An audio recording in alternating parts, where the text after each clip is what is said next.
Avengers tuh apaan sih artinya? Itu kalimat saya pagi tadi ketika sarapan. Begini ayah, anak saya yang bungsu yang baru 12 tahun mencoba memberi jawaban versi dia. Dia melanjutkan, kalau ayah dizolimi lalu ayah melakukan tindakan balasan langsung, itu ayah melakukan revenge namanya. Ini dark justice ya ayah. Ayah balas langsung sendiri. Kalau ayah nggak bisa balas, lalu aku yang membalas perilaku zolim orang ke ayah, itu aku namanya Avengers. Kalimat itu cukup menyentak saya. Lumayan juga diajari anak zilenial ini. Straight to the gut, langsung tonjok perut. Dia melanjutkan, jadi ide-ide ayah di sosmed kalau banyak yang bergerak lalu membuat kekuatan melawan Thanos dunia, mereka adalah Avengers di dunia nyata.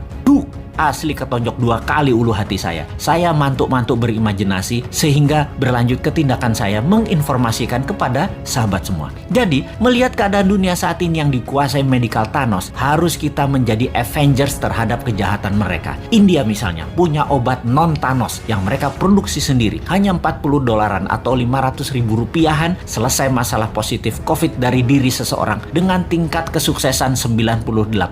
Di sisi ekonomi, keadaan ekonomi dunia yang dikuasai Thanos ekonomi yang namanya dolar dan sistem pinjaman IMF, kita harus buat imbangannya dengan rupiah. Thanos lain kita juga harus punya solusinya, yaitu mengalahkan Thanos teknologi Tiongkok, Thanos produk Tiongkok, Thanos uang Tiongkok, SDM Tiongkok yang sering dilindungi pejabat, yang kalau diganggu sama warga Indonesia akan mati Indonesia itu dan tidak akan dibantu lagi Indonesia itu sama Tiongkok. Ini berbahaya buat Tiongkok karena negara Tiongkok adalah satu-satunya yang bisa menolong ekonomi, dan jangan bikin marah karena mereka jadi nggak bisa bantu nantinya. Pejabat segitu rendahnya ya ke NKRI-anmu, kok herannya masih berkuasa dia, padahal rakyat nggak pilih dia loh, tapi dia bisa melakukan apa aja saat ini. Segitu kuatnya tanaman program mindset di masyarakat ya. Tapi bener deh, saat ini buzzer banyak yang japri DM ke Bosman untuk tobat, bahwa setelah keluarga mereka banyak terpapar COVID dan bahkan meninggal, mereka mikir juga untuk selamanya menjadi corong semu kebenaran. Waduh, bahaya ini kalau lover jadi hater. Kita tidak boleh membenci saudara sebangsa. Kita hanya mengingatkan perilakunya buzzer yang menjadi ancaman integritas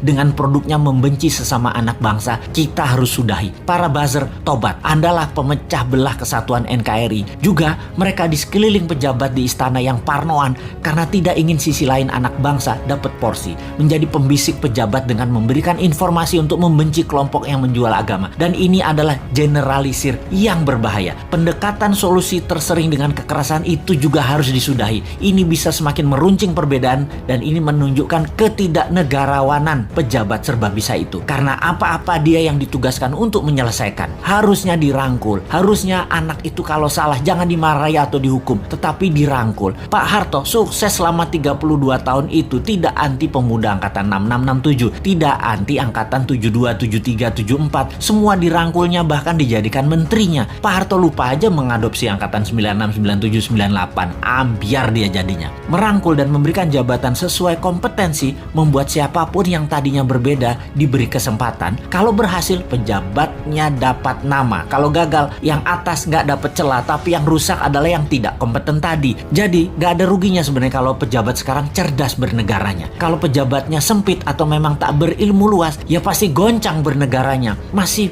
belum nyadar juga ya wahai para pejabat ini. Ubahlah segera, reshuffle kabinet dengan mengganti 50% orang baru yang new mind. 3 tahun ke depan cukup membuat negara ini keluar dari arah yang miring ke satu sisi. Dan ingat, ada 190 negara lain yang bisa kita kerjasamakan, bukan hanya Tiongkok saja. Bener deh, yang tidak kompeten dan tidak cocok dengan perang dunia ketiga ini jabatannya dilengserkan, ganti dengan 30 orang baru. Tapi ya sudahlah, jabatan ada batasnya kok. Kita kembali ke Avengers. Dunia saat ini dikuasai dark side, dikuasai Thanos. Pertama, kita harus melakukan pemahaman dulu bahwa globalis cabal itu ada, tindakannya kejam, dan negara-negara pejabatnya yang lemah nasionalismenya pasti kemakan mereka, dan negaranya tadi jadi jajahan versi baru. Kita harus edukasi bangsa Indonesia ini jangan bergantung pada asing-asing dan globalis, tetapi kita harus berdikari, kekuatan ekonomi sendiri, kekuatan kesehatan sendiri, bergandeng tangan dengan mereka yang nasionalis di luar juga banyak, seperti India salah satunya. Jauh-jauh hari Bosman mengatakan obat COVID India akan menjadi terkuat di luar Tiongkok dan globalis. Sungguh, India is the next China, Afrika is the next province of China, Indonesia bisa the next Amerika kalau pemerintahnya paham. Tapi urusan ini kita biarkan dulu. Sebarkan video video-video Bosman ini untuk masyarakat memahami globalis musuh kita bersama dan oligarki perusak sistem bernegara Indonesia. Kita harus memberikan pemahaman bernegara level dunia demi NKRI utuh di bawah panji Avengers New Mind, yaitu Anda semua sahabat. Anda adalah Avengers New Mind.